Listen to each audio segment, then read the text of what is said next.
heureuse de vous retrouver pour cette première assemblée délibérante de l'année 2023. Avant de débuter la séance, je vous informe qu'un conseil communautaire sera organisé le lundi 20 février 2023.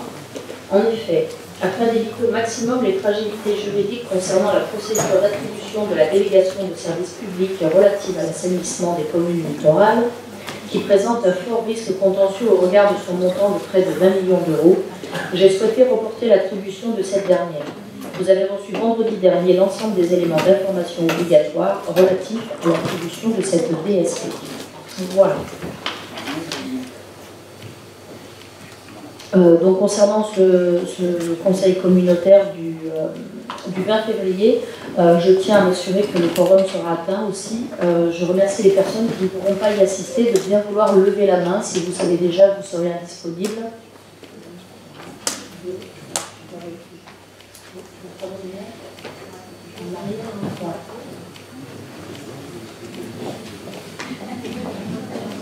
Vous pouvez relever la main.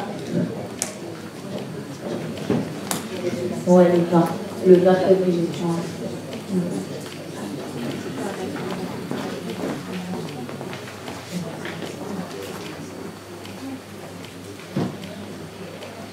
Je vous remercie, je vous laisse voir avec les services. Tout le monde a bien été noté.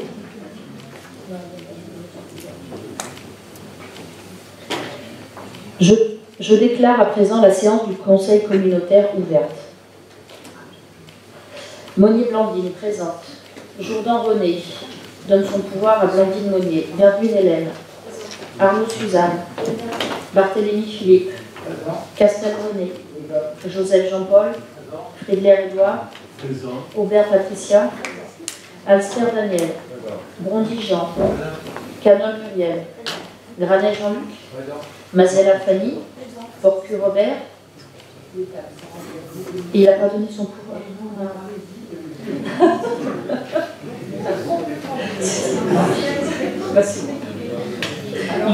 Il déconnecte bien, c'est parfait.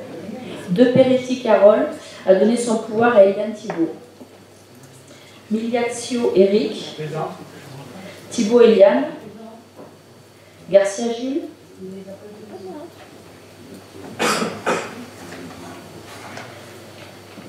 Cottereau Roger. Présent.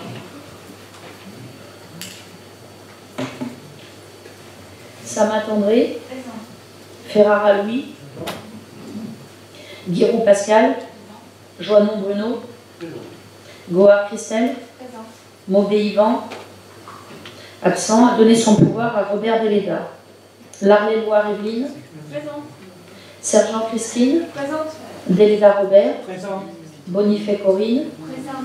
Tessier Jean. Présent. Noël Nathalie. Présente. Long Sophie. Présente. Sophie Long. Ah oui, je t'ai pas entendu, oui, je savais, mais je t'avais pas entendu. Serre Daniel, absente, a donné son pouvoir à Edouard Friedler. Collet Laurent. Salle Michel. Perrier Gérard. Amar Rachida.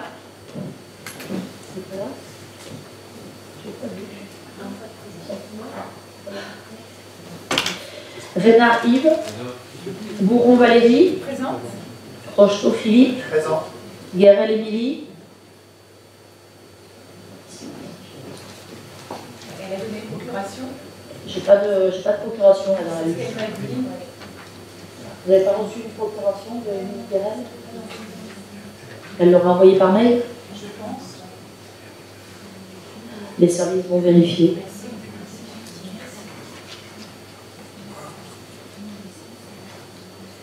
Bail Marc, pardon. Présent. À la lecture de l'appel, le quorum étant atteint, je déclare que nous pouvons valablement délibérer. Pour débuter, je vous propose de désigner Patricia Aubert, secrétaire de séance. Y a-t-il une objection? Pas d'objection, donc Patricia, tu seras notre secrétaire. Approbation du compte-rendu du Conseil communautaire du 12 décembre 2022. Avez-vous des observations à formuler sur le compte-rendu du 12 décembre 2022? Pas d'observation? Bon, ben c'est très bien. Présentation des décisions de la présidence prises depuis le dernier conseil communautaire. Donc je ne vais pas vous les lire, hein, vous avez tout reçu. Y a-t-il des remarques?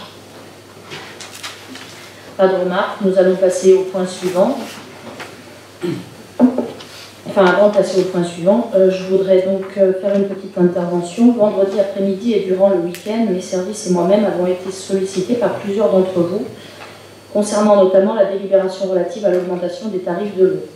J'ai décidé de retirer de l'ordre du jour la délibération sur les tarifs de l'eau, qui était le point numéro 11, ce qui a pour conséquence de modifier les délibérations des points 8 et 9 et le retrait du point 12. La délibération sur le transfert d'une partie de la taxe d'aménagement est également retirée. Point 19.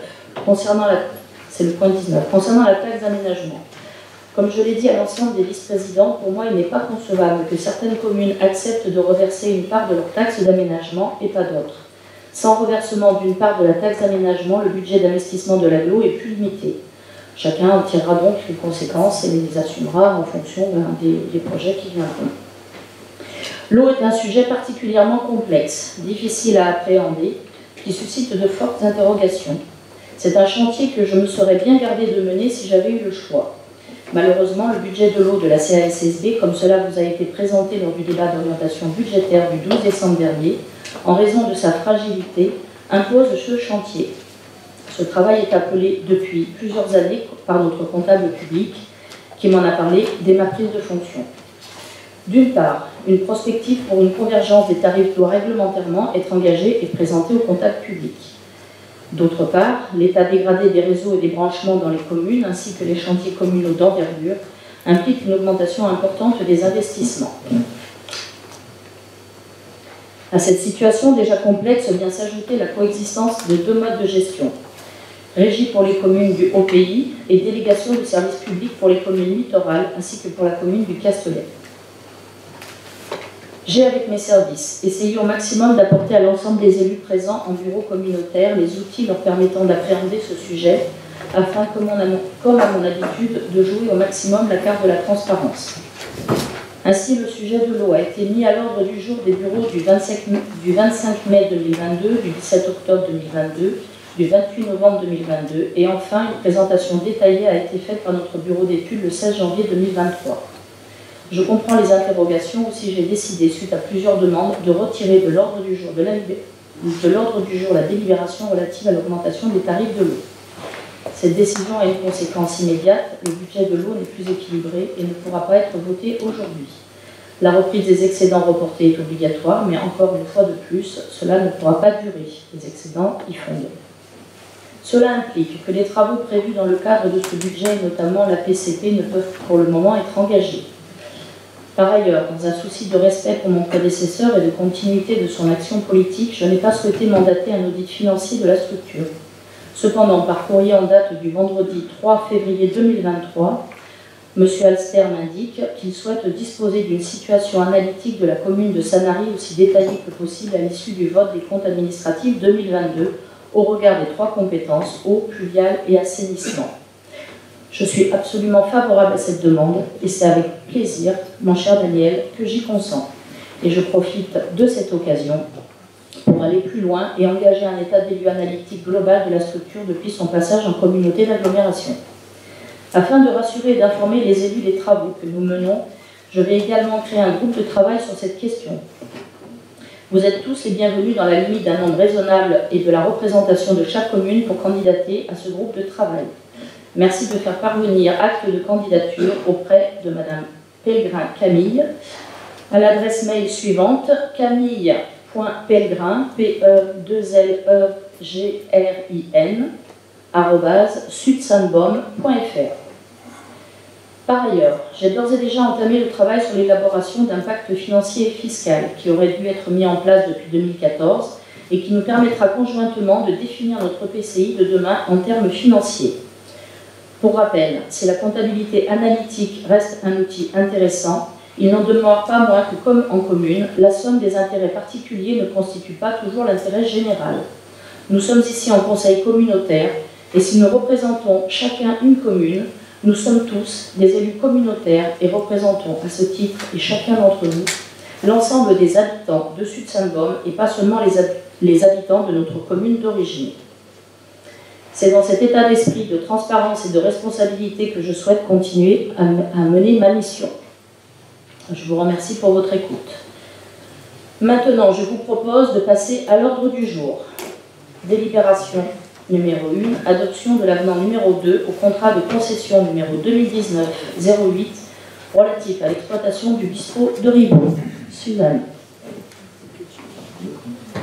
Oui, bonjour à tous. La délégation de services publics relative à l'exploitation du bistrot situé à Rivaux a été consentie pour une durée de 3 ans à compter de sa date de notification le 10 août 2020. Toutefois, suite à la notification de cette délégation de services publics, le titulaire a été impacté lourdement par les conséquences de la pandémie de Covid-19, entraînant des fermetures réglementaires de l'établissement imposées par l'État, et ce, entre le 30 octobre 2020 et le 9 juin 2021. Le caractère anormal de ces fermetures a fortement impacté le bilan de l'exploitant, ce dernier ne pouvant compenser les investissements réalisés permettant l'exercice de son activité. C'est pourquoi, afin de permettre de garantir aux délégataires un équilibre financier sur la durée de la délégation de services publics, il est proposé de prolonger d'un an le contrat passé avec la SAS Philippe. La variation par rapport au compte d'exploitation prévisionnel initial faisait varier les charges d'exploitation à hauteur de 31% et les recettes à hauteur de 35%. La commission de délégation de services publics a été régulièrement réunie en date du 24 janvier 2023 et a rendu un avis favorable à cette proposition d'avenant. Merci.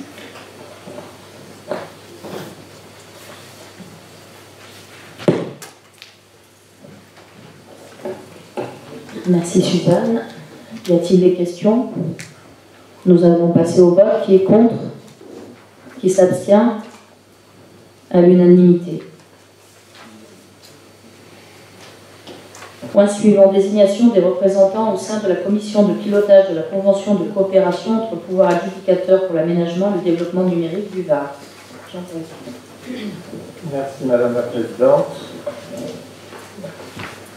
Voilà, pour cette commission de pilotage, un petit rappel historique rapide.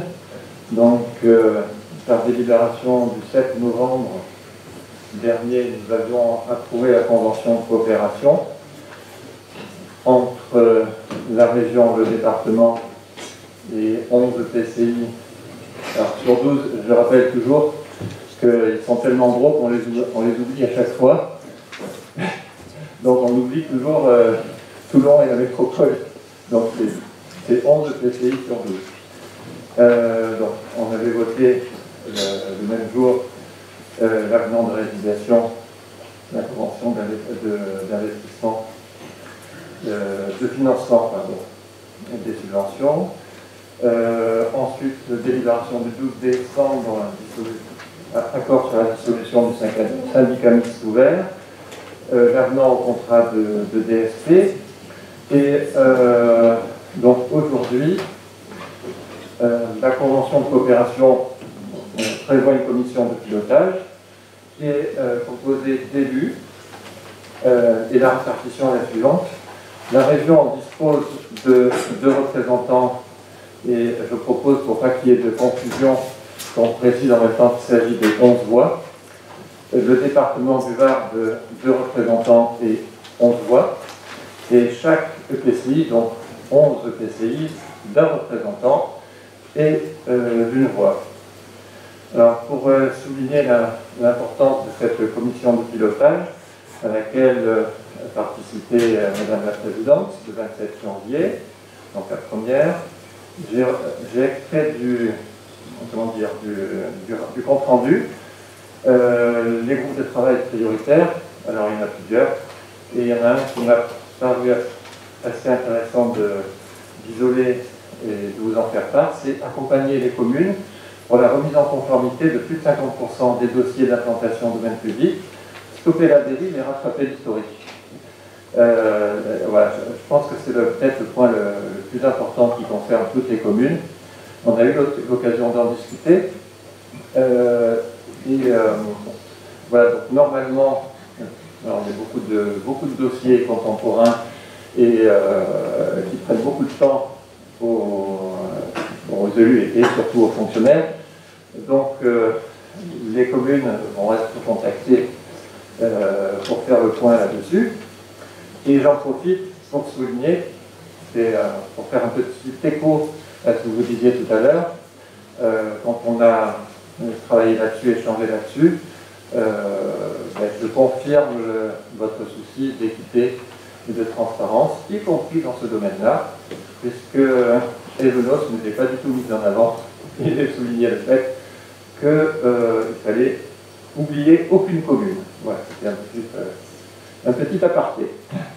Sur ce, alors dans la délibération, il est prévu un titulaire, donc il serait moi-même, si vous votez, et une suppléante, je suis ravi de proposer André Samat.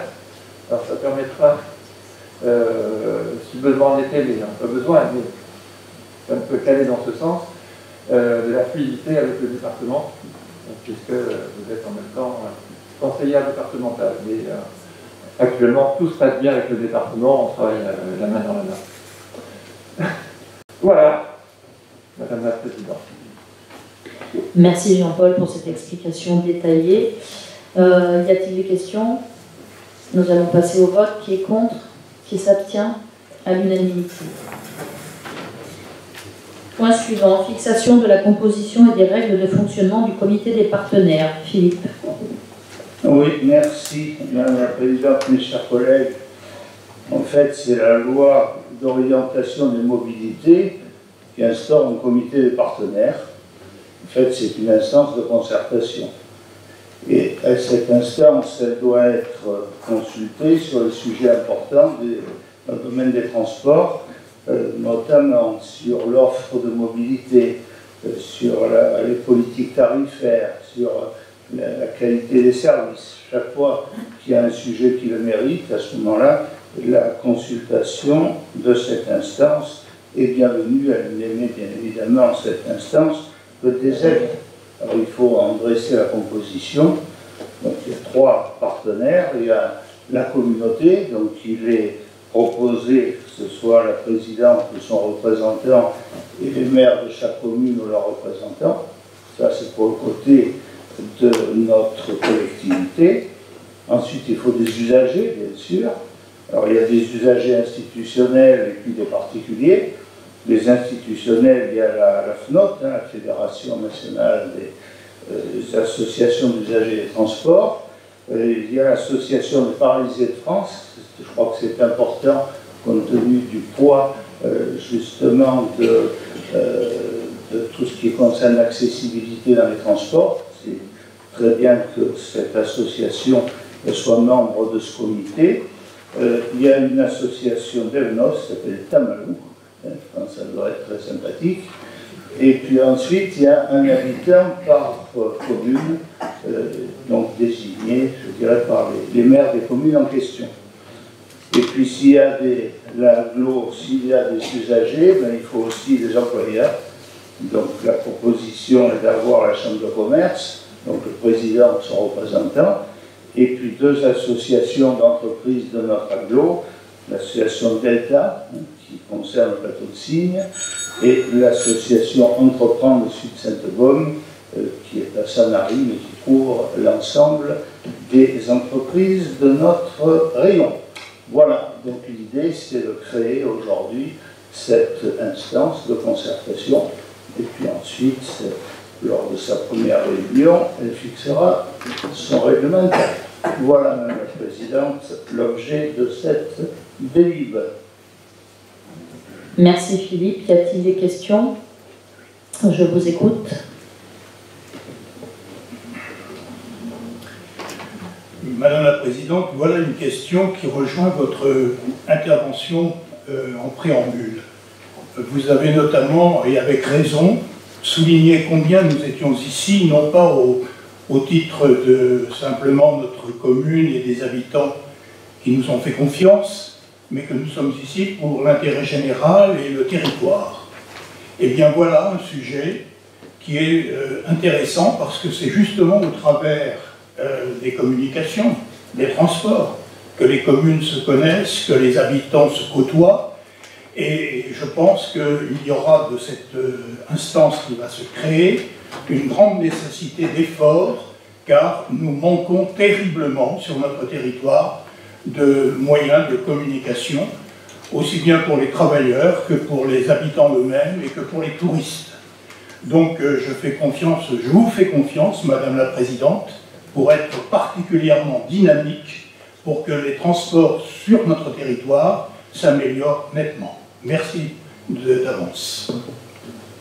Merci monsieur pour votre intervention. C'est l'objectif de ces comités, c'est de pouvoir faire remonter les besoins du territoire pour pouvoir ensuite arbitrer pour mettre en œuvre les transports qui correspondent aux besoins. Parce qu'on ne peut pas se permettre de payer des bus qui ne correspondent pas aux besoins. C'est un budget qui ne s'équilibre pas par lui-même. Donc il faut qu'on soit très prudent dans sa mise en œuvre et au plus juste des besoins du territoire. D'autres questions? Nous allons passer au vote. Qui est contre? Ah pardon, je ne vous ai pas vu, désolé. Comment va s'organiser le tirage au sort des habitants? Tirage au sort. C'est les communes qui vont donner proposer des candidats qui ont des compétences liées à ça. Ah, c'est pas un tirage au sort alors? La commune qui décide.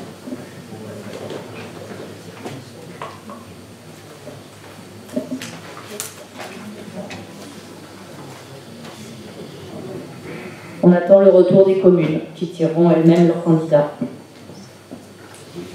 Le retour des communes qui tireront au sort leurs candidats.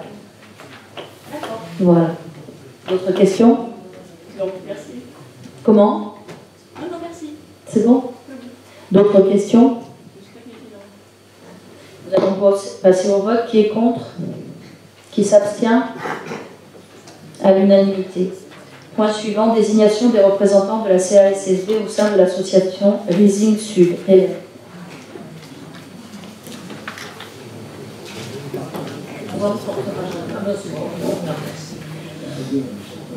Maintenant, j'en ai aussi bien. Donc, la communauté d'agglomération Sud-Sainte-Baume est adhérente depuis 2020 à l'association Rising Sud. Cette association, créée par l'État, la région Sud-PACA et la Chambre de commerce et d'industrie régionale PACA, a pour objet d'intervenir en qualité d'agence de développement économique sur l'ensemble de la région. L'Assemblée générale de l'association se compose de 5 collèges. Le premier collège se compose des membres fondateurs. Le second collège est composé des 3 métropoles de la région, donc Aix-Marseille-Provence, Toulon-Provence-Méditerranée et Nice-Côte d'Azur, et de la communauté d'agglomération Sofia-Antipolis. Le troisième collège réunit l'ensemble des départements et autres EPCI adhérents.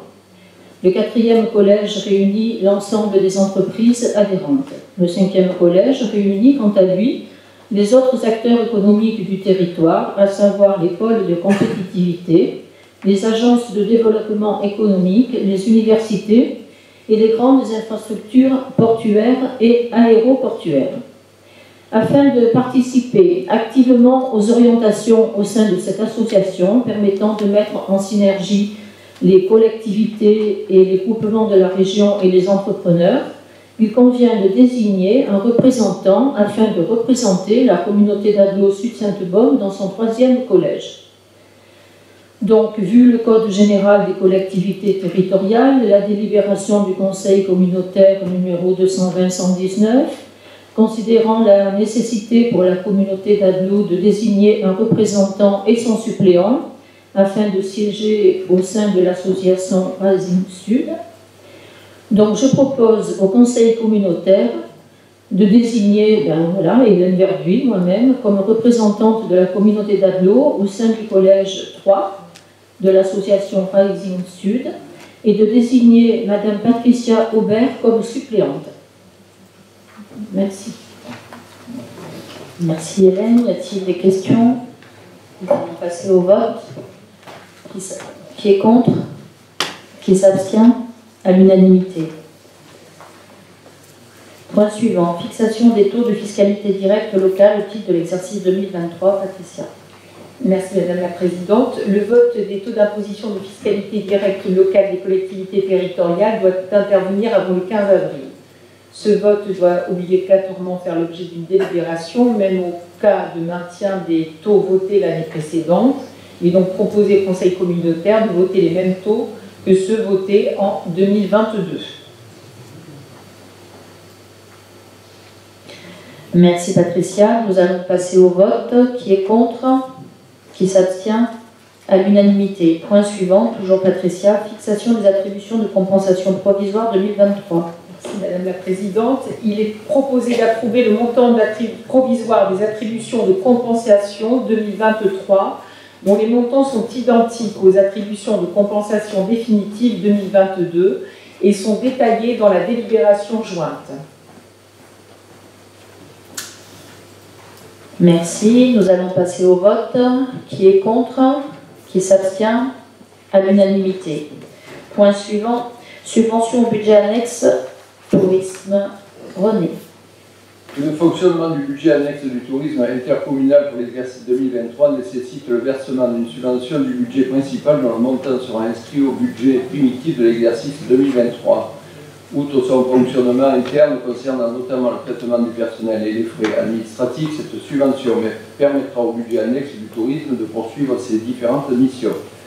Cette subvention pourra être revue en fonction des besoins réels présentés par le budget annexe du tourisme et elle sera versée trimestriellement. Donc il vous est demandé de bien vouloir approuver l'exposé qui précède, d'autoriser le versement d'une subvention de montant maximum de 251 000 € pour l'exercice 23 au budget annexe du tourisme et dire que ce versement de cette subvention se fera trimestriellement et dire que la dépense sera inscrite au chapitre 65 du budget principal et que la recette sera inscrite au chapitre 74 du budget annexe du tourisme pour l'exercice 2023. Voilà Madame la Présidente. Merci René. Y a-t-il des questions? Nous allons passer au vote. Qui est contre? Qui s'abstient? À l'unanimité.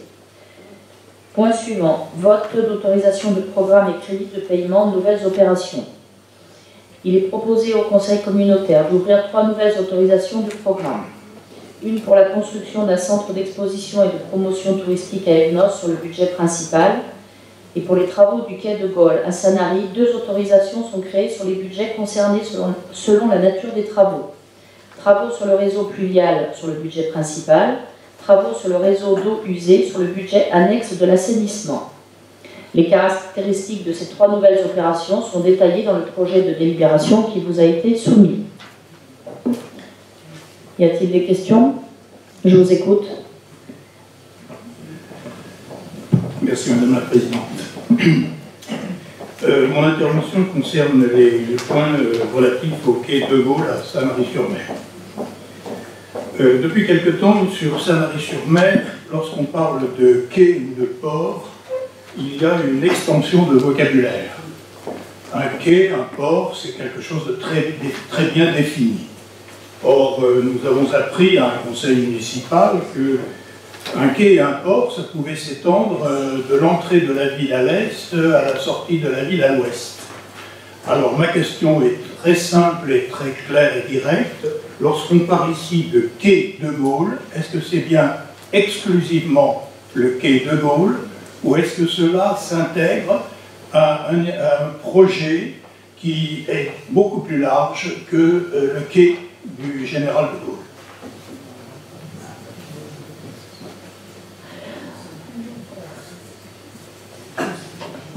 En cas, je te laisse répondre, Patricia, pour ne pas faire d'impair sur le dossier de Sanary. Je suis un peu embarrassée en ce qui concerne les limites. Alors, on ne va pas jouer sur la sémantique. Il est bien évident que le projet concerne essentiellement donc, la réfection des quais du port et dans les quais est comprise une promenade. On avait actuellement sur l'avenue Charles de Gaulle, donc on a une route qui coupe et dans le projet d'aménagement, il est convenu que les quai se fonde avec la zone piétonne, hein, qui lui est attenante, si vous voulez, au niveau.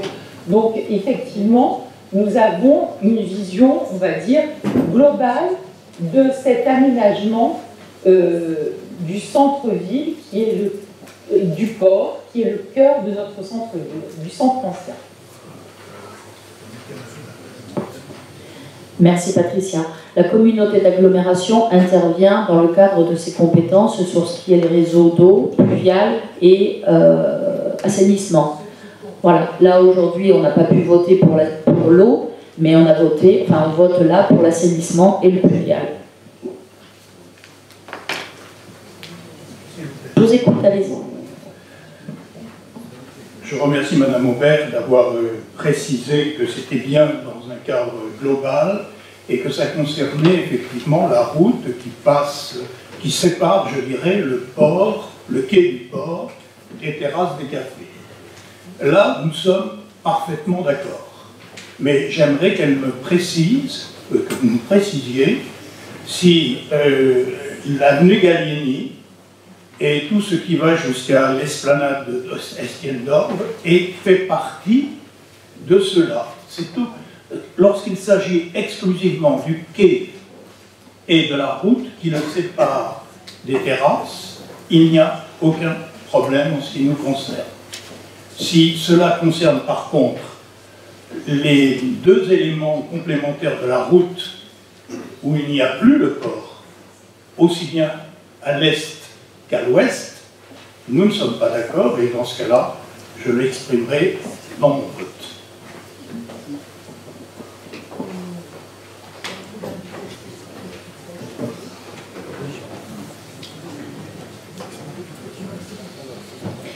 Monsieur Alster va vous répondre.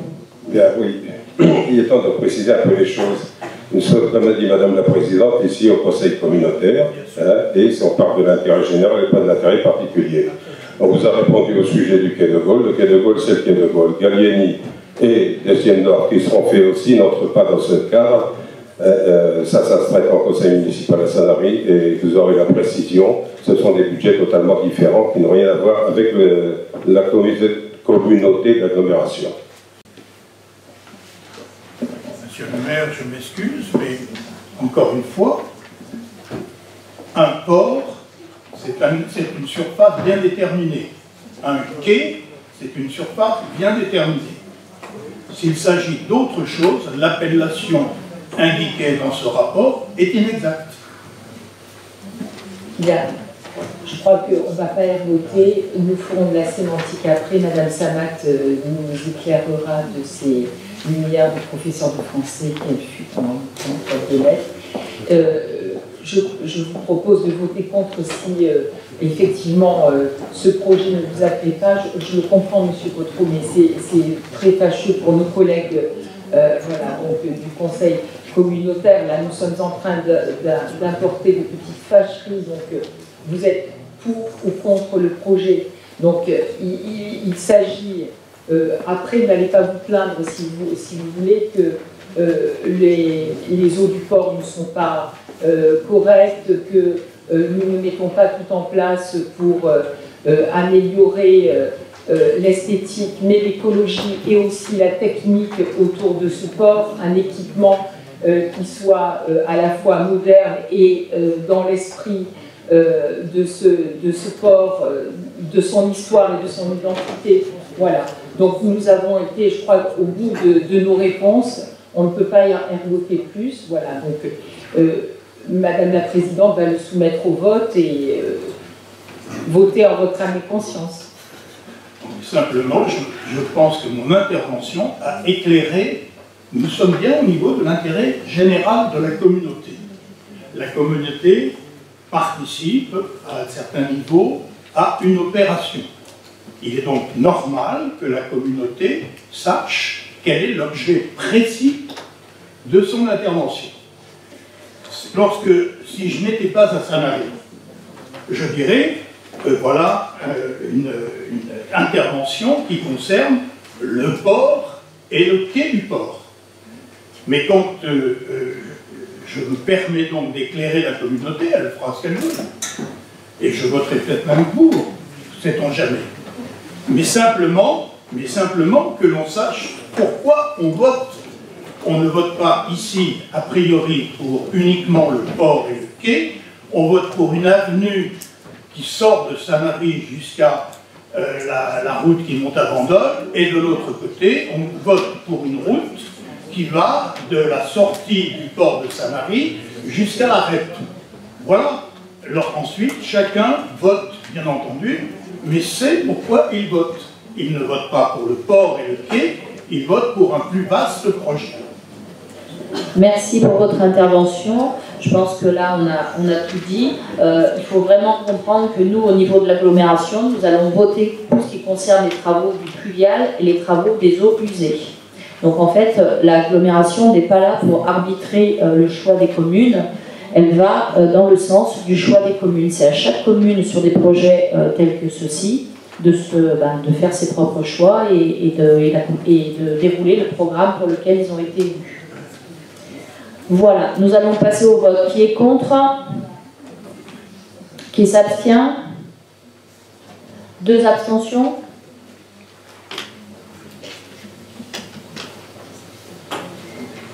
Je vous remercie. Point suivant.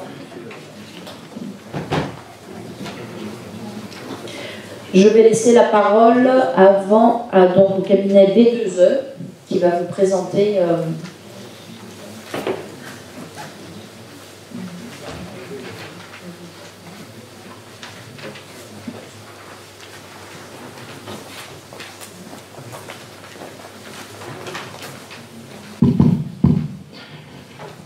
Bonjour à tous, alors j'espère que vous m'entendez comme il faut. Donc Grégory Collet, bureau d'études et SRIC Environnement, B3E. L'idée aujourd'hui, c'est de vous présenter un certain nombre d'éléments dans la continuité de ce qu'a évoqué Madame la Présidente en introduction, sur l'état aujourd'hui du tarif sur les services de l'eau. On ne parlera pas d'assainissement, mais on parlera uniquement de l'eau par rapport au sujet qu'a évoqué Madame la Présidente. Alors si j'arrive à faire...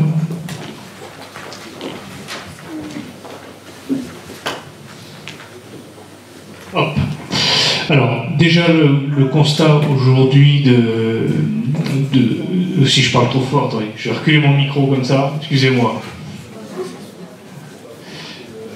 Alors, le constat aujourd'hui en matière de mode de gestion. Sur votre territoire, vous avez une partie du territoire qui est en régie, sur 4 communes, et les autres communes qui sont en délégation de services publics. Sur les territoires en régie, il y a en plus des prestations de services qui sont effectuées par des prestataires sur un certain nombre d'activités. En parallèle, et je ne rentrerai pas plus dans le détail, sur l'assainissement, il y a un certain nombre de délégations de services publics qui sont en place, dont actuellement une qui est en cours de renouvellement et qui donnera lieu à une délibération au prochain conseil communautaire. Ce qui est important d'évoquer aussi, c'est qu'il y a autant de communes que de délégations de services publics qui à chaque fois ont une tarification sur la part délégataire qui est différente.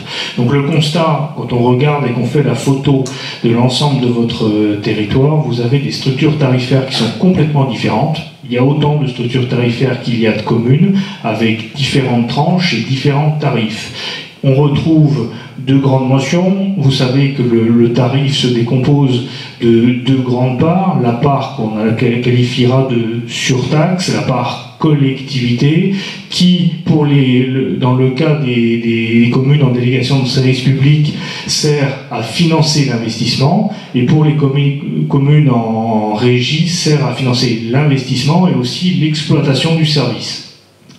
Il y a, comme j'ai dit tout à l'heure, donc une deuxième partie qui est existante, c'est la part délégataire pour les communes qui sont en délégation de services publics.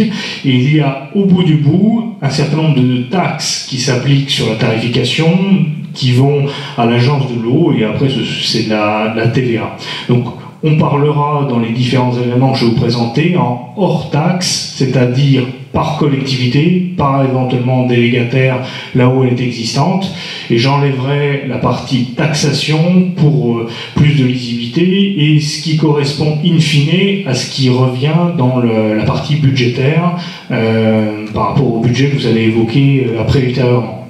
Alors, comme j'évoquais tout à l'heure, il y a énormément de structures tarifaires et il est donc assez complexe de comparer vos différents services. C'est pour ça que le législateur il a créé un référentiel, parce qu'il voulait comparer les tarifs sur l'ensemble du territoire national, et donc il a créé ce que l'on appelle une facture type 120 mètres cubes. Il considère donc 120 mètres cubes de consommation consommés en un jour au 1er janvier de l'année. À partir de là, il définit un montant et on peut en tirer un coût du mètre cube. Et l'ensemble des services de France sont comparés suivant cet item-là. Ça permet d'avoir une règle de calcul uniforme, parce que sinon, on peut avoir un certain nombre de biais de calcul qui peuvent se faire. Alors, par rapport à notre étude, notre objectif et les objectifs qui nous a été demandés, premièrement, c'est de travailler un petit peu sur la structure des tarifs qui sont aujourd'hui, avec le premier objectif, c'est de rendre la facture plus lisible. Vous avez tous déjà vu des factures, c'est extrêmement complexe à comprendre, c'est extrêmement complexe à lire, donc l'idée c'est aussi d'avoir une plus grande lisibilité dessus. Le deuxième point, c'est bien évidemment, et ça donnera lieu à des échanges ultérieurs sur l'équilibre du budget. Vous savez que l'eau et l'assainissement sont des budgets séparés. L'eau paye l'eau, l'assainissement paye l'assainissement. Il n'y a pas d'abondement et donc du coup, il est nécessaire que les recettes équilibrent les dépenses. Le troisième point, c'est que ces recettes-là, au-delà de payer effectivement le fonctionnement, doivent également financer le plan pluriannuel, celui qui est existant, mais celui qui est aussi à venir pour atteindre un certain nombre d'objectifs. J'évoquerai tout à l'heure les rendements de réseau, je vous montrerai la cartographie des rendements. Et le dernier point, c'est que l'État impose un horizon moyen, long terme, une harmonisation du tarif, suivant différents modèles de convergence en fait qu'il faut construire par rapport à ça, pour, encore une fois, sur l'ensemble du périmètre communautaire, avoir quelque chose d'harmonisé. Alors, je ne sais pas si on voit très bien ma diapo. Vous avez sur ce tableau-là donc toutes les communes qui sont côte à côte. Les deux premières parties, c'est donc l'assainissement collectif, et en dessous, c'est l'eau potable. Ce que je veux vous montrer, si on prend les deux dernières lignes qui correspondent à l'eau potable, c'est que donc on peut retrouver la part collectivité, et en dessous, la part délégataire quand il y en a. Donc il y a 4 communes où c'est en régie.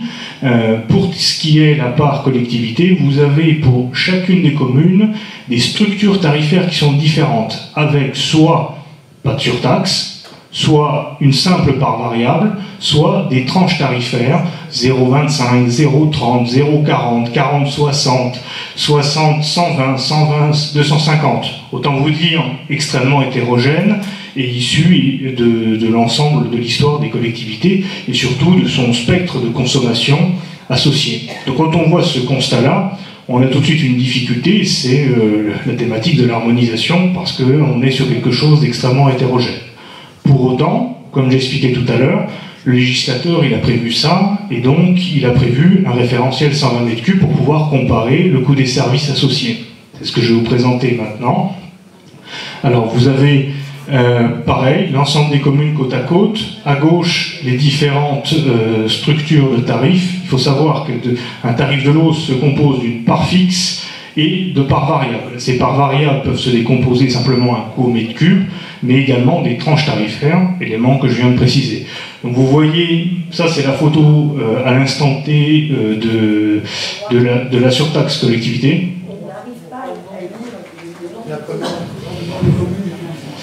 Alors je peux vous la donner si vous voulez. Evenos, le Bosset, Signe, la Cadière, le Castelet, Ribou, Saint-Cyr, Bandol, Sanary. Ah, pardon, j'ai un pointeur.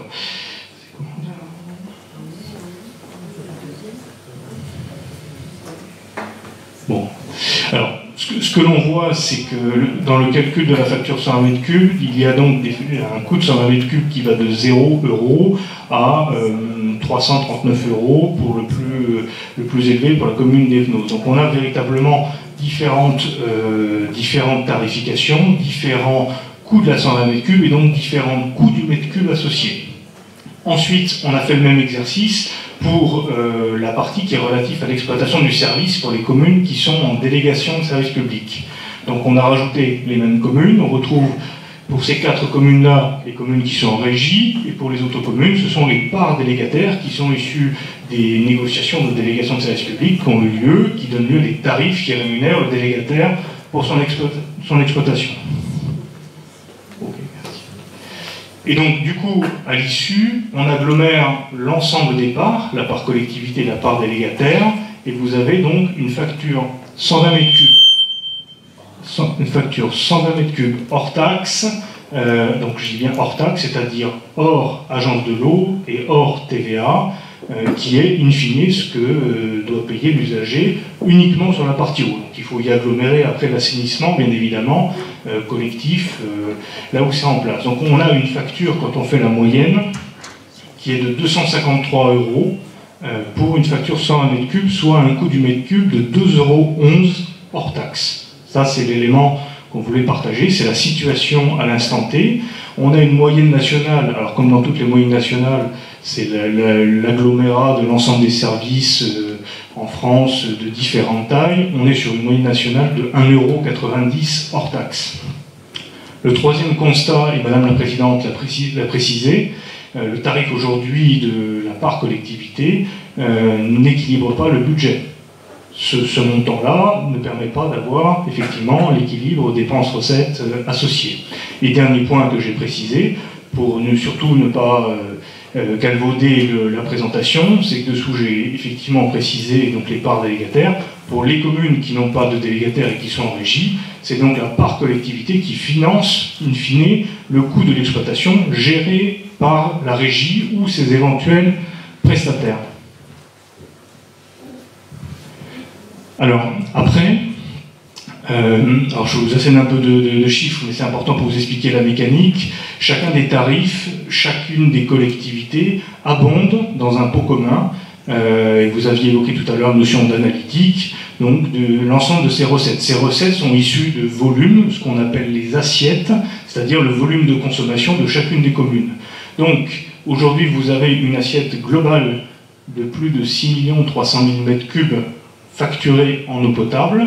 Et donc, si on ramène la facture de chacun au poids de son volume de consommation, on peut calculer un prix moyen pondéré, qui est une manière de calculer le tarif, qui est de 2,03, qui est votre prix moyen pondéré actuel sur l'ensemble de votre collectivité. Encore une fois, je rappelle, c'est du euro hors taxe, hors agence de l'eau par rapport à ça. Si on se compare et qu'on regarde ce tarif-là par rapport à d'autres communes proches, on voit qu'il est relativement proche, j'ai pris l'exemple de la métropole de Toulon, avec différentes tarifications par commune qui donnent lieu à des rationalisations et une stratégie d'harmonisation qui est en cours. Et également, bon, ce sont des sujets aussi où on voit, et l'actualité le démontre, que bien évidemment, l'eau n'échappe pas à la problématique de l'inflation et de l'augmentation aussi. Il y a pas mal de communications qui sont faites, parce que derrière, on l'a évoqué tout à l'heure, que ce soit, quel que soit le mode de gestion, il y a des incidents sur le coût de l'électricité, sur le coût... tout ça a une incidence sur les produits de traitement aussi, et donc tout ça doit être porté par ce budget de l'eau, parce que comme j'ai dit tout à l'heure, l'eau paye l'eau, forcément au bout du bout. Alors, pour finir, pour vous donner la cartographie complète, on a évoqué tout à l'heure la notion d'investissement. On vous a fait donc la photo. Alors là, c'est pas dans le même sens le nom des communes, c'est du meilleur, on va dire, au moins bon. C'est Saint-Cyr, Riboud, Le Bosset, je vais essayer d'y montrer avec ça, Le Bosset, Le Castellet, Bandol, La Cadière, Sanary, Signes, Evnos. Vous avez le rendement de réseau. Pour certains, c'est la donnée 2021 ou 2020 qu'on a eu disponible, qui sont effectivement le calcul, en gros, des volumes produits par rapport aux volumes qui sont facturés aux usagers. Alors, vous savez que le Grenelle impose un certain nombre d'obligations et d'atteinte d'un rendement minimum. Donc, derrière ça, il y a le sujet de l'atteinte de ce rendement et des investissements qui sont apportés pour réussir à l'atteindre, qui peut porter sur du renouvellement de canalisation, sur des infrastructures, sur des branchements plombs, sur un certain nombre d'items qui sont nécessaires pour améliorer le rendement.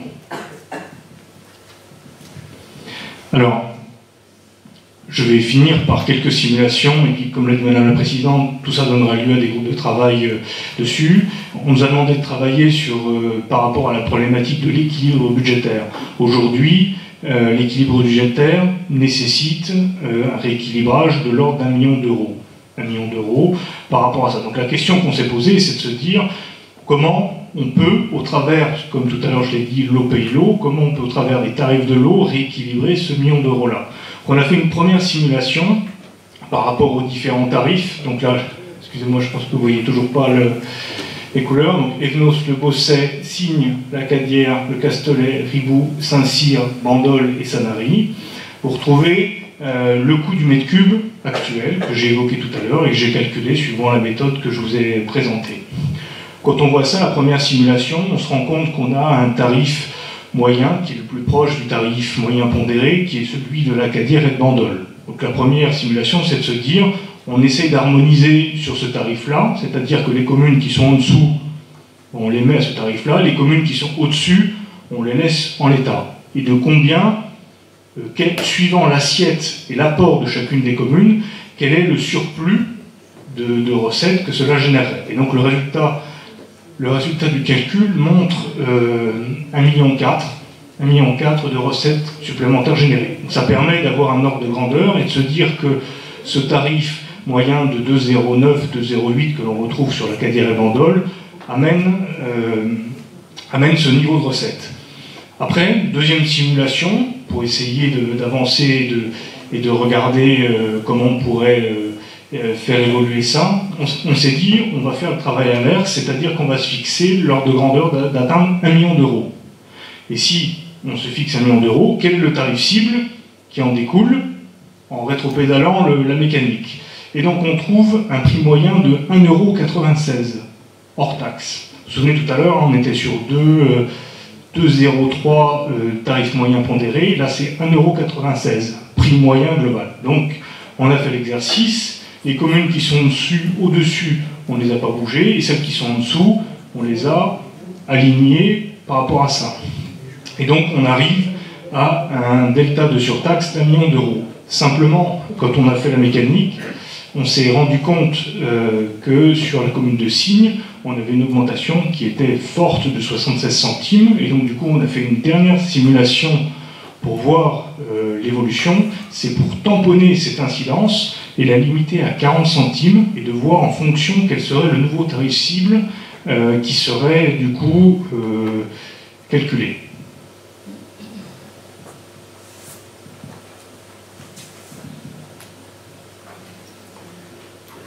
Pardon. Et donc, en faisant ce dernier calcul, et donc en limitant pour la commune de Signe 40 centimes, on arrive à régénérer 1 million de surtaxe, on trouve un prix cible moyen de 1,99 € sur l'ensemble du territoire, qui permet effectivement de générer 1 million versus l'assiette volumique de chacune des communes par rapport à sa facturation. Voilà ce que je voulais vous un peu donner beaucoup de chiffres, vous n'avez peut-être pas forcément vu tous les tableaux, mais l'idée c'était voilà, de vous repréciser l'hétérogénéité sur le territoire, les différents modes de gestion, les différentes composantes de structure tarifaire qui sont extrêmement hétérogènes dessus, et la complexité en fait, de faire tourner ce genre de modèle, et qu'effectivement, le calcul ou un tarif cible, c'est une démarche qui est conséquente, qui nécessitera, comme l'a dit Madame la Présidente, des groupes de travail sur ce petit thème-là, parce que derrière cette thématique des structures de tarifs qui sont différentes, il y a, et vous avez dans chacune des communes, des typologies d'usagers qui sont différentes, qu'il faudrait bien prendre en compte aussi dessus, qui reflètent aussi l'état aujourd'hui des tarifs complètement différents. Alors après, faut regarder ce point-là, parce qu'effectivement, il y a forcément des différences entre communes. Voilà. Merci. Je vais juste poser une petite question, monsieur. Est-ce qu'on a vu dans le tableau que le taux de chômage... Oui, on a vu que les taux de rendement sur certaines communes étaient relativement faibles par rapport à d'autres, 65% par rapport à 90%. Donc il y a aussi, nous semble-t-il, une possibilité de travailler sur une amélioration du rendement sur une commune qui permettrait d'améliorer la situation financière d'une part, et d'autre part, l'approvisionnement en eau potable de différentes communes est très divers. Saint-Marie, si je ne me trompe pas de pompage, le Bousset est en achat 100% canal de Provence. Donc le coût de revient de l'eau n'est pas le même entre Saint-Marie et le Bousset. Votre analyse est comment financière sur les prix de vente ne prend pas en compte cette disparité au niveau des prix d'achat. Alors, sur les disparités des prix d'achat, c'est aujourd'hui quelque chose qui est pris en compte dans la partie budgétaire. Parce que, en gros, quand il y a des achats d'eau, suivant le mode de gestion, quand c'est en régie, c'est dans le budget de l'eau. C'est pris en compte dans le budget de l'eau. Donc c'est une ligne comptable stricte, et quand c'est pris ou c'est payé par le délégataire, c'est dans le contrat et dans les charges de la part délégataire. Donc ça, ce sont des données qui sont clairement prises en compte, mais vous avez raison, elles sont hétérogènes suivant les communes, donc forcément, les parts, ou si on isole que cet item-là, c'est différent. Mais par contre, c'est complètement intégré dessus, simplement, ça n'est pas forcément financé par le même canal ou la même ligne de structure tarifaire, et c'est pas forcément financé par la surtaxe de la collectivité. Sur l'autre point que vous évoquez, le rendement de réseau, pareil, le rendement de réseau, il y a deux sujets. Alors, vous évoquez le fait d'améliorer le rendement de réseau, ça va améliorer la situation. En fait, la mécanique ne fonctionne pas comme ça, c'est-à-dire que le rendement de réseau, s'il s'améliore, il ne va pas provoquer d'amélioration en termes de volume facturé. Si le volume facturé est à 100 et que le volume produit est à 200, vous avez 100 de pertes. Si demain vous améliorez votre rendement de réseau et que vous êtes à 150, mais vous êtes toujours à 100 de facturation, vous avez gagné quand même 50. Et donc, in fine, ça fait des dépenses en moins, et quand c'est en régie, c'est en moins sur le budget, quand c'est en DSP, c'est une incidence dessus, avec des objectifs dessus, donc c'est clairement un axe, vous avez raison, d'amélioration, mais pour pouvoir aussi améliorer le rendement de réseau, il faut aussi de l'investissement, et donc pour avoir de l'investissement, il faut de la surtaxe collectivité, et pour la surtaxe collectivité, il faut un budget équilibré ou qui prévoit ça. Donc tout est lié, c'est pour ça qu'on a souhaité vous présenter le rendement de réseau, pas pour dire effectivement, voilà, c'est pas en lien avec le tarif, mais c'est lié dedans, et c'est vraiment dans les 4 objectifs de l'étude. Le premier, c'est rendre la facture lisible. 2, c'est effectivement, j'ai perdu mon deuxième point, mais le troisième point, c'est financer le plan d'investissement. Le 2, c'est équilibrer le budget, et 3, c'est financer le plan d'investissement par rapport à ces thématiques de rendement de réseau.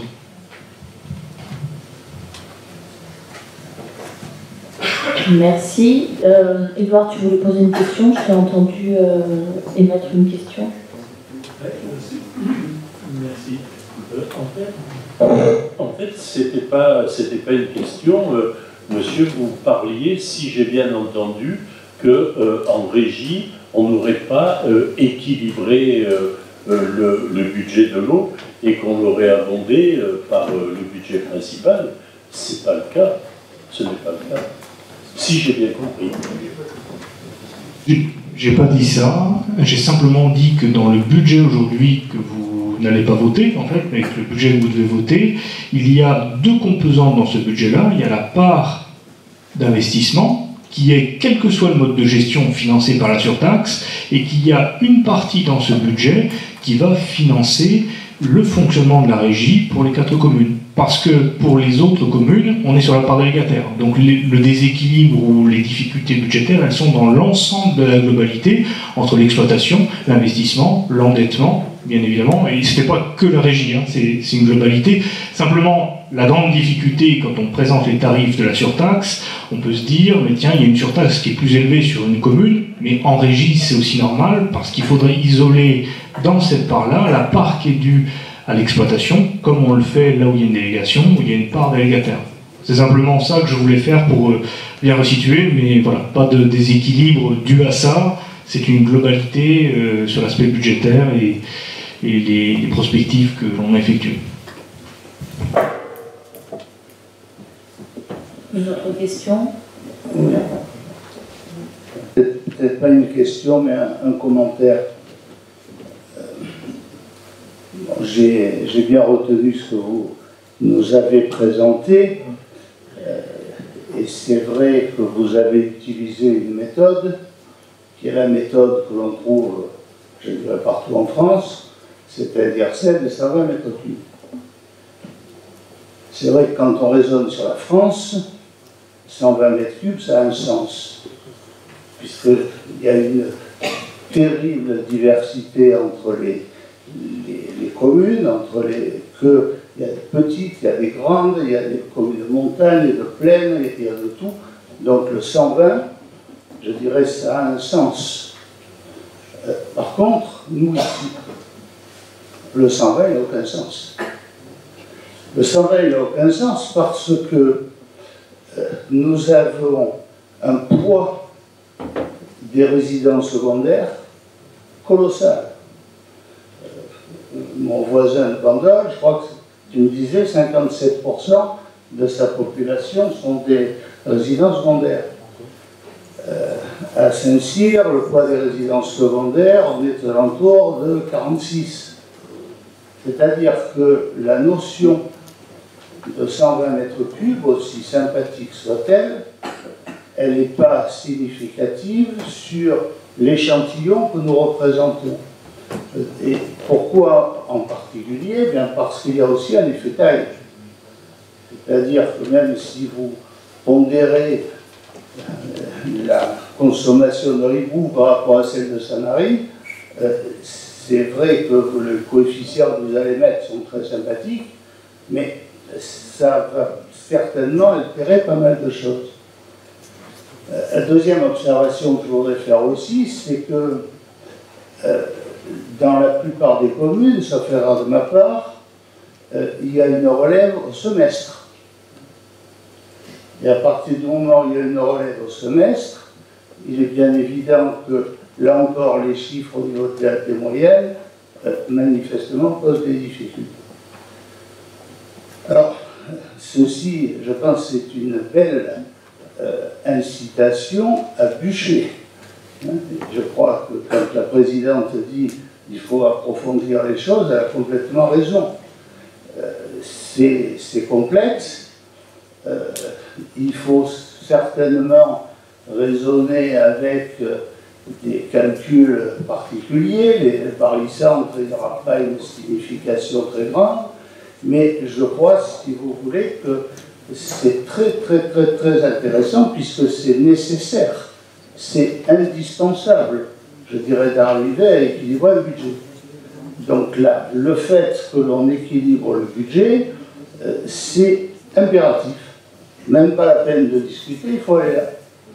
Par contre, pour y aller, je pense qu'il y a peut-être des façons un petit peu plus fines, si vous me le permettez, c'est pas, je dirais, par rapport à votre discours, mais je pense que ça serait vraiment nécessaire parce que on a des disparités, vous les avez soulignées, qui sont telles que aller vite vers une situation d'harmonisation, ça me semble un peu utopique. Par contre, si on raisonne sur une durée longue, à ce moment-là, ça aura certainement davantage de sens. Voilà, c'est juste une petite intervention pour souligner la qualité de ce que vous nous avez présenté, certes, mais peut-être en faisant attention aux situations propres à notre territoire qui, manifestement, je pense, risque d'altérer un petit peu tout ça. Merci Philippe. La facture de 120 mètres cubes, c'était pour un effet de comparaison, parce que comme tu le dis, les tarifs étant tellement différents, ça apporte de la confusion à tous les habitants du territoire qui ne comprennent pas pourquoi pour un même service, ils ne payent pas le même tarif.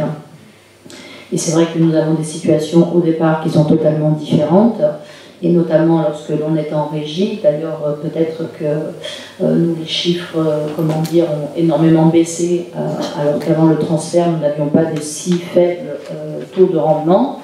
Mais le fait que nous ayons un prestataire avec des moyens, comment dire, des moyens cohérents pour gérer une compétence de l'eau, nous sommes arrivés à des rendements qui sont très bas. Donc, d'où l'importance d'avoir une vision, je pense, cohérente et sur l'ensemble du territoire pour essayer de traiter ce dossier, certes, pas trop rapidement. On a peut-être voulu aller un peu rapidement, mais bon, le budget nous y obligeait. Donc là, on reprendra les excédents. Mais c'était pour aller de manière, aussi, de préserver certaines communes. Voilà, nous avions fait ce choix-là, et notamment pour Signes, mais peut-être qu'il faut travailler de manière globale, effectivement, sur le tarif.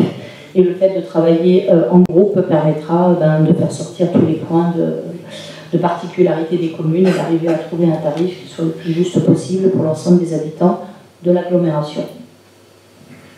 Peut-être juste préciser par rapport à votre intervention, la démarche a été bien en deux temps. Le premier, c'était l'équilibrage du budget, donc 1 million d'euros. Donc c'est pour ça qu'on a travaillé sur une 100 mètres cubes, parce que là, c'est une vision monétaire, enfin financière des choses. Après, derrière, une fois qu'on a défini, par exemple, 30 centimes de plus sur votre commune, il faut le retranscrire en part fixe, part variable. Et là, il y a deux méthodes. On reprend la structure actuelle, et on applique une augmentation suivant les différentes tranches, de manière homogène ou même éventuellement différenciée. Et après, il y a une deuxième étape ou une deuxième manière de fonctionner, c'est de bouleverser complètement la structure tarifaire. Mais là, c'est un deuxième chantier qui est conséquent, qui n'est pas encore fait, et vraiment, c'est un travail dessus. Mais si on s'attaque aux deux en même temps, c'est un chantier qui est 2 fois plus compliqué. Je tiens juste à préciser ça par rapport à ça.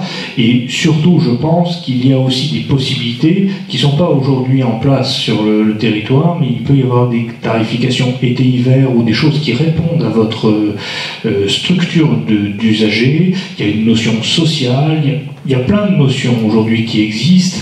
Le tout, c'est pas de faire du gadget et de faire la structure tarifaire qui serait du gadget, mais c'est vraiment adapté à votre territoire. Mais par contre, plus on complexifie ça, plus aussi ça a tendance à rendre les choses aussi lisibles. C'est ça aussi qu'il faut avoir en tête, parce que c'est pas forcément simple. Donc, quel que soit le sujet, de toute façon, et je pense qu'on l'a vu, c'est la pédagogie qu'on y met, la communication qu'on y met sur le tarif, parce que c'est effectivement complexe.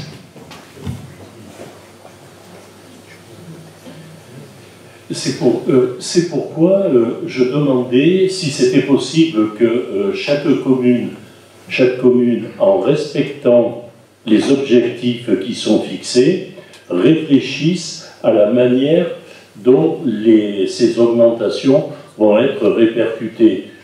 À titre d'exemple, pour le problème du nombre de résidences secondaires, si on augmente considérablement la part fixe et qu'on diminue le coût au mètre cube de la première tranche, c'est une manière de rééquilibrer. Et c'est pour ça, dans notre discussion, j'avais dit, mais c'est politique de faire cet étalonnage, et c'est pas automatique et mathématique, comme on le disait. Donc, moi, ce que je souhaite, c'est qu'effectivement, on aille vers ces objectifs, parce qu'il faut rééquilibrer le budget de l'eau, mais peut-être que chaque commune puisse réfléchir et faire des propositions. C'est pas chaque commune qui va réfléchir, on va faire un comité de travail, parce que sinon, dans 10 ans, on est encore là. Donc, il ne faut pas aller trop vite, mais il faut aller vite quand même. Enfin, je veux dire, le budget n'attendra pas... Oui, tout à fait, tout à fait. Tout à fait. Là, on a voulu effectivement juste travailler sur l'équilibre du budget et pouvoir sortir ici certains projets. On a voulu aller trop vite, certes, donc on ira un peu plus doucement, mais il faudra vraiment respecter le formalisme des groupes de travail qui sera indispensable si on veut avancer de manière efficace.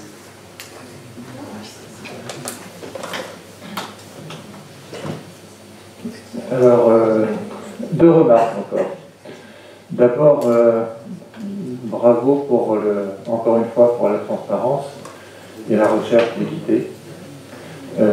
Cette présentation montre qu'il y a ce désir à la base. Donc, encore une fois, félicitations. Mais effectivement, ce qu'on a eu comme présentation, c'est une base de travail. Et j'attire l'attention au niveau budgétaire, vous savez que c'est un petit peu mon dada, sur la reprise de l'excédent. Que ce soit, alors je ne pense pas que tous les élus communautaires aient ça parfaitement en tête. Il y a 2 manières de reprendre l'excédent. C'est soit de voter en premier le compte administratif, mais c'est beaucoup plus tard, soit ce qu'on appelle la reprise anticipée des résultats, C'est ce que nous avons fait à Bandol en 2014 et 2015, parce que la situation financière était catastrophique et on ne pouvait pas voter un budget sans la reprise anticipée des résultats. Voilà, c'est juste attention à mon avis, les groupes de travail devraient aboutir à ce qu'on n'ait pas besoin de procéder à une reprise anticipée des résultats, parce que pour moi, c'est pas résoudre le problème et budgétairement, c'est pas très bon pour la suite. Voilà. On est complètement d'accord. Merci Jean-Paul. Y a-t-il d'autres interventions? Je vous écoute. Merci Madame la Présidente. Tout d'abord, merci pour cette présentation qui est très claire et qui nous dit bien qu'il faut que l'on travaille tous ensemble avec un même objectif. Ça rejoint encore une fois votre préambule, Madame la Présidente. Ma question est, pour vos travaux de référence, vous avez pris 3 communes. Pourquoi n'avoir pas pris une moyenne générale? Ça, c'est la première question. La seconde, c'est l'observation qui a été faite par un intervenant précédent. Bien sûr, on prend la situation telle qu'elle est, l'existante, et on dit, bon, eh bien, on va faire là-dessus. Or, il me semble que quand on travaille en entreprise, il y a plusieurs services, et il y a des services qui fonctionnent, des services qui ne fonctionnent pas, et on se pose la question, comment améliorer le fonctionnement général. Et a priori, et avant d'aller sur l'objectif final, on va regarder service par service, pour quelle raison le coût de ce service est plus élevé que le coût de l'autre, avant même de faire la moyenne des deux. Ça rejoint d'ailleurs de ce qu'a dit un intervenant, c'est-à-dire les communes sont très différentes, avec des populations différentes, avec des résidentiels ou pas de résidentiels, ou peu. Et donc voilà, pour quelle raison n'avez-vous pas, en amont, si je puis dire, analysé les communes, voir pourquoi il y avait cette différence importante entre l'une et l'autre, notamment entre la plus petite et la plus grande, si je puis dire. Ça me paraît important et ça rejoint justement le fait qu'il y a certainement à atteindre cet objectif, mais si on ne connaît pas le contenu de la base de chacun, c'est un peu dérangeant. Ça voudrait dire pour ma part que pour un temps donné, 1 an, 2 ans, 3 ans, il serait utile, pour tenir compte justement des variations de communes, d'avoir des correctifs indépendamment de la moyenne que vous effectuez avec une référence X. Je crois qu'il y aura nécessité, pour respecter la vie communale, d'avoir un correctif, au moins pendant un temps, c'est-à-dire on se rapproche, mais on n'est pas regroupé du jour au lendemain. On se rapproche dans un temps relativement court, ça c'est certain, mais il y a, je pense, une nécessité de lissage avec des correctifs. Merci pour votre intervention. C'est tout à fait l'objet du travail qui vous a été présenté et vers lequel on peut tendre dans le cadre de ces comités de travail. Voilà. Pas d'autres questions? Nous allons passer à la délibération suivante. Merci infiniment pour cette présentation très claire. Les vice-présidents et les membres du groupe de travail auront cette présentation pour démarrage de travail. Point numéro 9. Mise à jour de la programmation pluriannuelle. Compte tenu de l'avancement des divers chantiers et de la création de nouvelles opérations votées au point précédent, il convient de mettre à jour la programmation budgétaire pluriannuelle composée d'autorisations d'engagement et crédits de paiement en fonctionnement, ce qu'on appelle couramment les AECP, et d'autorisation de programmes et crédits de paiement en investissement, les APCP, selon les états qui vous ont été remis, et d'intégrer les crédits nécessaires au sein des budgets primitifs 2023 concernés. Je laisse la parole à Madame Camille Pellegrin pour la présentation des projets. Ah oui, pardon, je vais faire voter, excusez-moi, là, je me suis emballée. Nous allons passer au vote. Qui est contre? Qui s'abstient? À l'unanimité. Nous allons laisser la parole maintenant à Mme Camille Pellegrin pour la présentation des projets de BP. Merci Madame la Présidente. Vous m'entendez bien? Oui, le son est fort aujourd'hui. Donc voici ces présentations des projets de budget primitif, pardon. Par rapport à la note de présentation qui vous avait été fournie, bien sûr, le budget de l'eau sera retiré.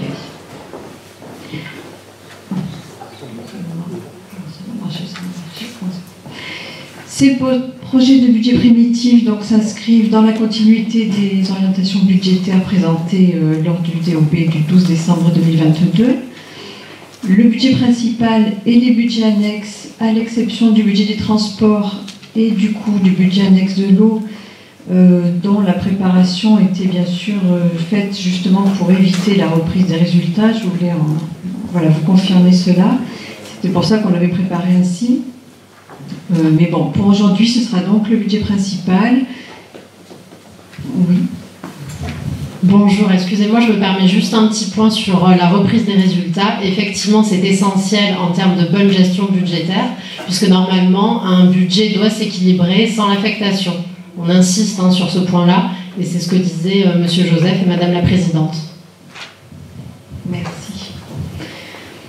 Ces projets de budget primitif ont été élaborés dans un cadre de gestion serré et prudent. Vous verrez que dans plusieurs budgets, il y a des emprunts prévisionnels qui ont été inscrits, qui seront revus à la baisse autant que possible en fonction des résultats 2022 qui sont en cours de pointage. Et aussi, on l'avait déjà dit lors du débat d'orientation budgétaire, mais il y a un travail actif qui est mené sur les subventions. Pour le moment, seules ont été inscrites les subventions pour lesquelles on a bien un courrier d'attribution avec les dépenses inscrites en face. Pour le budget principal, je veux bien.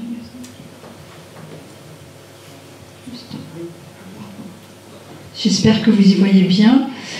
Pour la section de fonctionnement, donc elle s'équilibre à 34 700 000 € environ. Elle est élaborée avec des taux de fiscalité constants. Ce qui est à noter par rapport au DOB, c'est qu'à l'époque, on avait une revalorisation des bases de 6%. Le projet de loi de finances, finalement, avait dit 7,1%, donc je les ai intégrés. La dynamique de la fraction de TVA également, qui est de 5,1%. Il est à noter qu'en 2022, elle a été de 9%, donc on espère en 2023 avoir les mêmes bonnes surprises. Au niveau des dépenses nouvelles, elles sont nombreuses, mais vous les connaissez déjà. La dissolution du courant d'intérêt public Grand Pion de France pour 700 000 € environ. Des études de planification territoriale pour 222 000 € environ. L'étude de l'amélioration de l'accès à la zone d'activité de Signes pour 100 000 € et la contribution au SDIS qui fait 180 000 € de plus que l'an dernier. Dans les montants également de dépenses courantes sont pris en compte bien sûr l'inflation et les coûts de l'énergie qui sont en hausse. Il est à noter également des charges de personnel en augmentation, notamment du fait du point de l'indice comptant en année pleine cette année, puis également de divers recrutements nécessaires. Donc ce projet de budget primitif en section de fonctionnement permet de dégager une capacité d'autofinancement de 3,6 millions. Le remboursement capital des emprunts, lui, s'élève à 2,033 millions, ce qui nous donne une capacité de désendettement de cette année 86 et qui permet un virement à la section d'investissement de 1 664 000. Il faut noter également que ce montant de virement est assez faible comparé aux investissements auxquels la CSSB doit faire face. En section d'investissement, elle s'équilibre à 9,5 millions. Donc vous voyez qu'en dépenses... Attends, je vais essayer. Ici, en dépenses d'équipement, on a 7 310 000, ce qui nous donne l'obligation pour l'instant d'inscrire un emprunt prévisionnel de 3,9 millions qu'on essaiera de réduire autant que possible.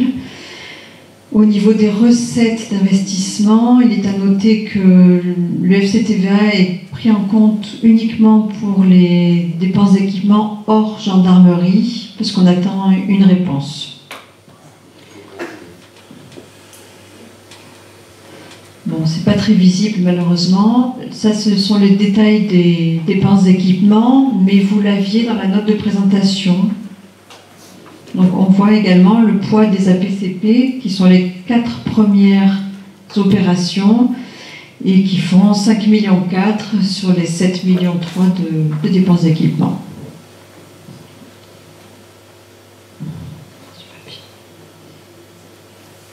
Oui, mais je...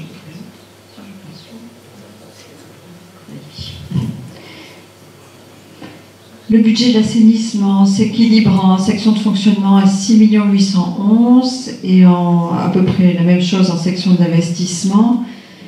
Ce budget ne présente pas de problème particulier. Ces dépenses d'équipement font l'objet également de 2 nouvelles opérations d'APCP et après des dépenses habituelles.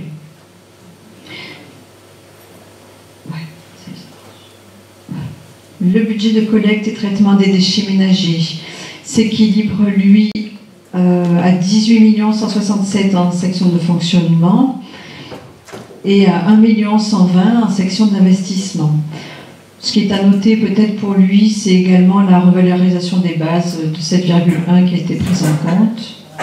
Il ne présente pas, lui non plus, de problème particulier à ce jour. Les principales dépenses d'équipement sont les suivantes. Il n'y a pas énormément d'investissement sur ce budget. Pour le budget de la GEMAPI, il s'équilibre à 1 683 000 en section de fonctionnement, avec une taxe qui est toujours de 20 € par habitant, et à 952 000 en section d'investissement. Sa principale dépense d'équipement étant la PCP de protection de la promenade du quai du Levant à Sanary. Merci. Pour le budget du SPANC, lui s'équilibre en section de fonctionnement uniquement, il n'a pas d'investissement, à 90 000 €. Lui non plus ne présente pas de problème particulier à ce stade. Le budget du tourisme qui va arriver, voilà, s'équilibre à 251 000 € en section de fonctionnement, donc c'est la subvention du budget principal qui le finance, puisqu'il n'y a pas de recettes par ailleurs. Avec cette année, un projet en investissement d'univers de promotion commun pour 100 000 €. Voilà, c'est la particularité pour cette année. Pour finir cette présentation, je vous ai mis les capacités de désendettement consolidées. Alors bon, j'ai fait ça un peu vite, il faut enlever le budget de l'eau, du coup, j'ai pas eu le temps ce matin, je vous prie de m'excuser. Mais bon, on voit que pour l'instant, en consolidé, ça tient, il n'y a pas de problème particulier. Voilà, je vous remercie pour votre attention. Merci Camille pour cette présentation. Avez-vous des questions à poser? Je vous en prie, allez-y. Oui, excusez-moi, je suis très enrhumée, donc j'ai du mal à parler fort. Ça va. Bon, j'espère que vous m'entendez. J'aurais 2 précisions à demander. Au niveau du budget principal, il y a donc un emprunt qui est prévu, qui est autour de 4 millions, qui est un petit peu plus haut que ce qui avait été annoncé dans les orientations budgétaires. Et il nous a été dit que ce serait réduit autant que possible, ce que nous souhaitons. Est-ce que vous avez déjà une idée à peu près du montant dont il pourra être réduit, puisque je suppose que vous avez déjà avancé un peu les comptes administratifs de 2022. Donc ça, c'est ma première question. Pourquoi je vous pose cette question? Parce que notre dette globale sur le budget principal, elle atteint à peu près 30 millions et que le taux d'épargne est plutôt à la baisse. Donc il est important, à mon sens, que ce volume de dette reste le plus contenu possible. Hein. Et c'est ce qui avait bien été annoncé dans les orientations budgétaires, et ce que Madame la Présidente nous a dit à plusieurs reprises. Et après, j'aurais une deuxième précision à demander sur la dissolution du Grand Prix de France, qui va coûter à la collectivité 700 000 €, si j'ai bien compris. J'aurais voulu savoir si vous aviez pu avoir des éléments financiers complémentaires, et notamment les éléments de clôture et les éléments des années précédentes, pour que l'on comprenne si les pertes, elles proviennent d'un cumul ou si ça provient uniquement de la dernière année. Voilà, merci. Excusez-moi de m'exprimer aussi mal. Donc pour votre première question, oui, les prévisions d'atterrissage, on est environ à 3 millions d'euros. Donc selon les besoins, on pense réduire déjà dessus de 2 millions, peut-être même davantage. Voilà, mais c'est pour ça, ça montre bien aussi le manque de recettes d'investissement de ce budget. C'est pourquoi également le reversement de la taxe d'aménagement a été proposé, parce qu'il y a beaucoup de projets d'investissement. Et voilà, c'est pour réussir à les financer sans passer par l'emprunt forcément. Merci. Pour répondre à la question donc, de Madame Sack, qui m'avait déjà posé la question par mail, et j'avais prévu de vous y répondre à l'issue du conseil communautaire, mais je vais le faire maintenant puisque la question vient maintenant. Effectivement, je souhaitais vous informer de la situation concernant la dissolution du groupement d'intérêt public Grand Prix de France. La presse s'est fait l'écho à plusieurs reprises des dettes colossales du GIP. Les collectivités territoriales en tant qu'actionnaires sont solidaires de ces dettes et la CASSB doit, comme cela vous a déjà donc été indiqué, un montant à inscrire de 700 000 € pour une dette qui exactement s'élève aujourd'hui à 679 700, mais je dis à ce jour parce que ça correspond au montant total de la ventilation du passif pour 27 428 921 €, mais ce n'est pas le chiffre arrêté, donc il y aura d'autres éléments qui vont rentrer en compte. Jeudi dernier s'est tenu en visioconférence le conseil d'administration du GIP puis son assemblée générale. J'ai souhaité me rendre au conseil départemental avec Madame André Samat, ici présente, qui est vice-présidente du conseil départemental, pour faire la visio avec eux. Madame Samat donc, est en charge de ce dossier et je lui passerai la parole si elle souhaite faire une intervention d'ailleurs sur ce sujet à l'issue de mes propos. Et j'ai souhaité faire cette démarche pour afficher une solidarité de l'agglo avec les collectivités du Var, notamment donc le département du Var et la métropole de Toulon. Un audit flash a été diligenté par la région afin de comprendre quelles étaient les raisons de cet échec financier.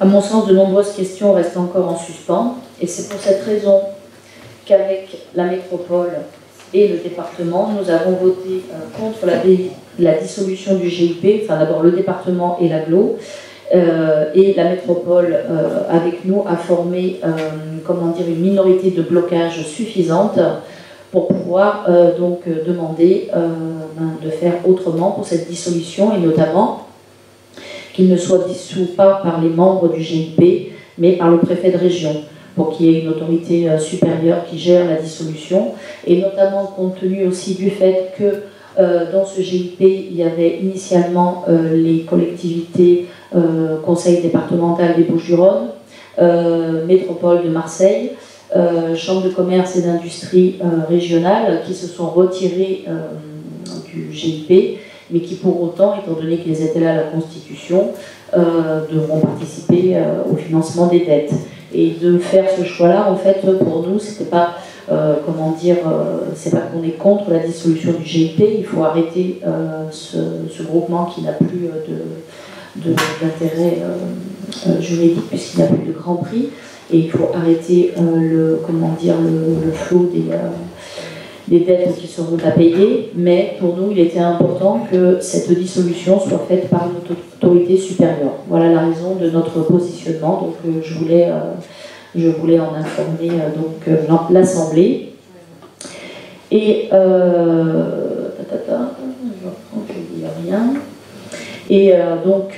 aussi, ce qui nous semblait important, c'est que l'État participe aussi au financement de ces dettes, parce que c'est le Grand Prix de France, c'est pas le Grand Prix du Castellet, c'est pas le Grand Prix de Sud-Sainte-Bonne, c'est pas le Grand Prix du Var, c'est pas le Grand Prix de la région Sud, c'est le Grand Prix de France. Donc c'était pour nous important et c'était la raison pour laquelle nous avons maintenu cette position, tout en étant totalement solidaire de la région et du travail qu'elle a effectué sur ce dossier depuis tous ces temps-là. Pour information, la région a été mandatée pour qu'un audit approfondi soit diligenté, qui prendrait en compte l'ensemble de la période, et non pas juste la clôture. Un comité de suivi dont nous ne connaissons pas encore les modalités sera mis en place, donc où les membres du GIP seront associés. Et je voulais vous proposer, si vous en êtes d'accord, Madame Salle, parce qu'au vu de l'intérêt que vous avez mené sur ce dossier depuis un certain temps, si vous en êtes disponible et si vous en êtes d'accord, de participer à ce comité pour la suite Sainte-Bonne. C'est très volontiers, vous savez, je suis toujours disponible pour les questions financières. Je l'avais bien compris, c'est pour ça que je vous demande, voilà. Merci. Je vais laisser André, si André a des choses à dire de plus. J'ai tout dit.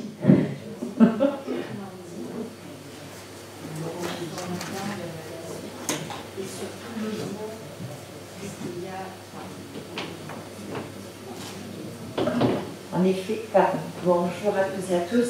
En effet, on tenait absolument à ce que ce soit le préfet de région qui porte la responsabilité de la dissolution. Et surtout, ce qu'on a exigé aussi, c'est l'audit.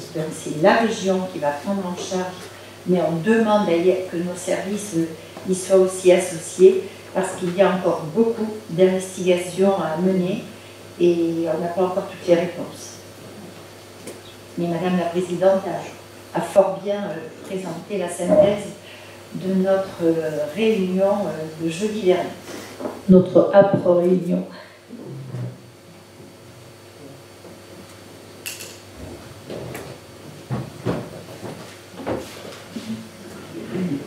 Bonjour. Je voulais savoir si vous aviez calculé la totalité des sommes qui ont été investies au cours des années dans le GIP de la part de l'aglo. Puisqu'on a voté chaque année un maximum de 300 000 €, mais je ne sais pas combien d'années et combien d'argent a été versé.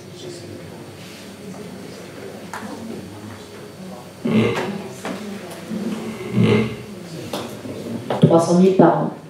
Sur combien d'années? 5 ans.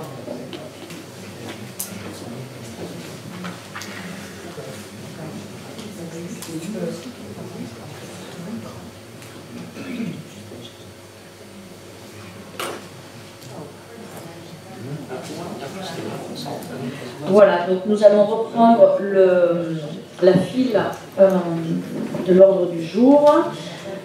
Donc voilà, je vous propose de voter, donc suite à la présentation de Camille Pellegrin. Ah pardon, j'avais... C'était pour peut-être me répéter. Je tiens à souligner la qualité des documents budgétaires, et ça depuis déjà quelques temps, que ce soit pour le débat d'orientation budgétaire, pour le compte administratif. Et la qualité des documents traduit la qualité du travail qui est derrière. Et dans un contexte économique qui est difficile et une situation qui n'est pas facile, c'est d'autant plus important d'avoir une rigueur dans la gestion. Donc voilà, je voulais le souligner une fois de plus. On a un autofinancement qui n'est pas très élevé, des ratios qui restent corrects, mais dans un contexte qui n'est pas facile, je le répète, capacité de désendettement autour des 8 ans, y compris en consolidé, taux d'épargne brut qui approche les 10%, et avec donc, des investissements à venir et aussi des charges de personnel qui augmentent, et c'est justifié, parce qu'on a besoin de se renforcer, donc augmentation de 20%, donc il faut les absorber, 2022-2023. Voilà, donc voilà, je voulais souligner ce travail rigoureux, une fois de plus, très très important dans le contexte dans le contexte actuel. On arrive cette année à ne pas augmenter les taux d'imposition. Voilà ce que je voulais dire. Merci Jean-Paul, et oui, effectivement, il faut bien le rappeler, dire un grand merci aux services qui ont travaillé d'arrache-pied, même ce week-end pour certains, suite aux différentes interrogations de certaines collectivités.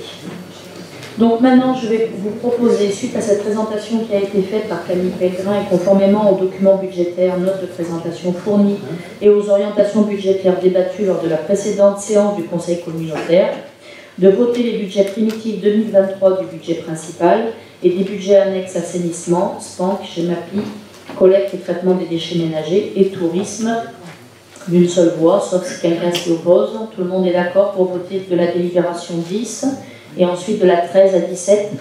Vous êtes tous d'accord? Donc, qui est contre pour les délibérations 10 et 13 à 17? Abstention? À l'unanimité. Point suivant, point numéro 18, désignation des délégués du CITOMAT, au CITOMAT.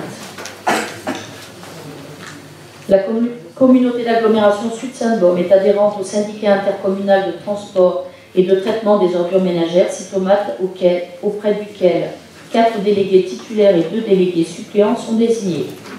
Les délégués actuels sont titulaires Jean-Luc Granet, René Jourdan, Christelle Board, René Castel. Et dans les suppléants, Jean Tessier et Émilie Guérel. Le conseil communautaire est l'organe délibérant qui règle par ses délibérations les affaires qui relèvent de sa compétence en application du principe de spécialité et d'exclusivité.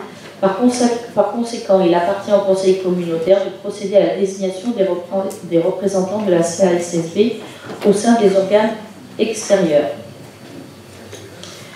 Donc, je parle en fait donc à la place de René Jourdan. C'était à sa demande donc, que nous faisons ce changement.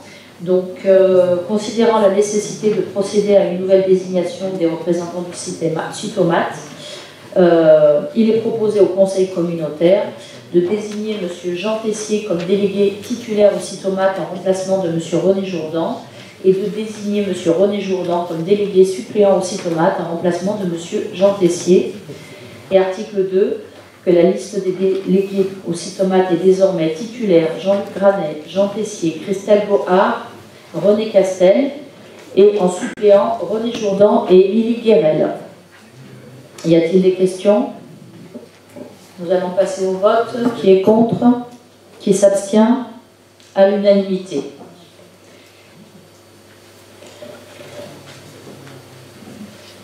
Eh bien, l'ordre du jour étant épuisé, mon intervention à la question de Madame Salle ayant été faite, l'ordre du jour est terminé, la séance est levée. Merci à tous.